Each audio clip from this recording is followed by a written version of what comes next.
I've seen several police officers since I set up about 10 minutes ago. There is a church right here, but the establishment, the plaza where it happened, is right there. Employees are a little shaken up after a fire broke out at the Mueller Company today. The DEA is apologizing for the mix-up, but the family says their apology and just offering to fix the door is just not enough. They're conducting the second security sweep right now. And a truck driver is behind bars accused of driving drunk and causing yesterday's fatal crash in Dade County. Republicans and Democrats are making it very clear where they stand on immigration. He reached out to our newsroom saying that he wanted to share his side of the story that wasn't listed in the arrest affidavit for that suspect. He also wants to thank the police officers who he says saved countless lives, including that suspect.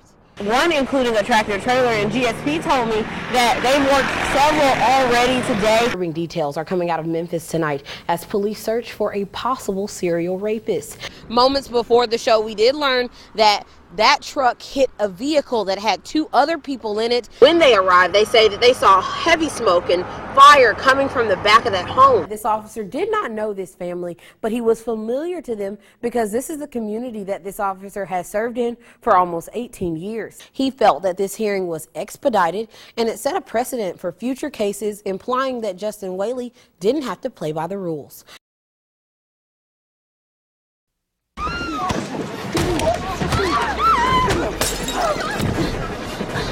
Lena Esco, or Chris, can hold her weight on CBS's series SWAT.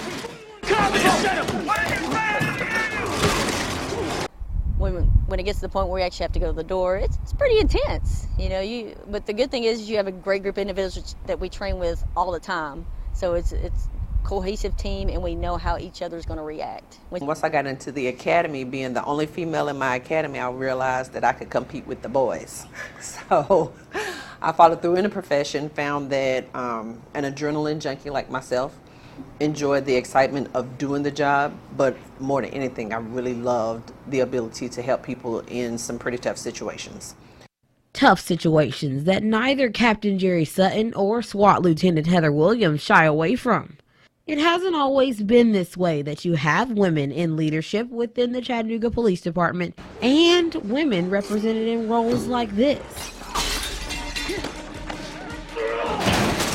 People need to see people who look like them doing jobs that they think may not necessarily be attainable. He was just telling them, you have the wrong house, you have the wrong man. And I'll have much more from him tonight at 11. For now, reporting live in Cleveland, Amber Worthy, News 12 Now. There's kids' toys all over the place. They probably had to step over kids' toys, you know, and they still threw 3 different flashbangs. One hit my son's room, one hit me. The DEA is apologizing to the Rink family for bursting in with the Bradley County Sheriff's Office, only later finding out it was the wrong home. I think somebody's breaking in my house. I go get my gun, try to protect my family, you know, like what the dad would do. This father of 4 says just before 6 a.m., he thought he heard an intruder, so he grabbed his weapon. Instead, he encountered police officers with their guns drawn. So they opened the door, they had seen all them guns, I just turned around. Because if that's what everybody was saying, if I was 5 steps up or 3 steps up, they had to pull the trigger. I had a gun, and they think I'm a murder suspect. A murder suspect wanted in connection with the death of this Johnson City woman. Situations such as these are tragic, and DEA takes them very seriously. We intend to look into this matter further and to take steps to ensure such situations such as this never occur again. Left with a smoke-filled house, damage to their door, but more importantly, the family says their son was temporarily blinded and deaf from the flashbang grenade. His parents say he's traumatized. I might have to come sleep upstairs or something, so he might feel safe in his own house to go to sleep because somebody didn't do their job correctly. And Rink says he doesn't understand the explanation for the mix-up. Houses look similar. Really, so like, well, they look similar, and we were told it had a white car. Well, I had a Yukon, and I had a Camry, and they were white. And they said we had a white car. So we just got your house, it looks similar. That's not a mistake to make. Like hell, you could have looked at the mailbox. When they see that face walk in that room, it's worth it all. Hey, how are you? Over the summer, a large tumor was found in 3-year-old Axton's head, but that hasn't taken the smile off of his face or the joy out of his heart. Saturday, volunteers gave him another reason to smile. That is cool. That's wild. Oh, he said thank you. This is the room that Axton will share with his brother Asher, a special place designed and brought to life by Special Spaces.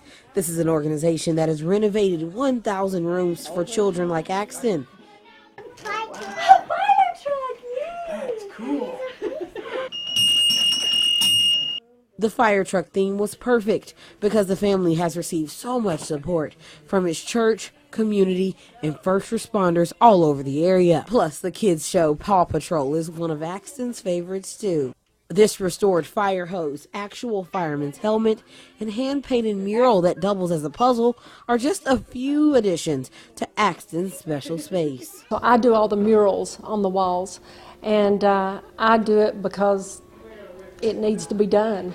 But most of their money right now is going toward medical expenses and everything else. So, I mean, they just aren't able to do this right now. This is perfect, huh?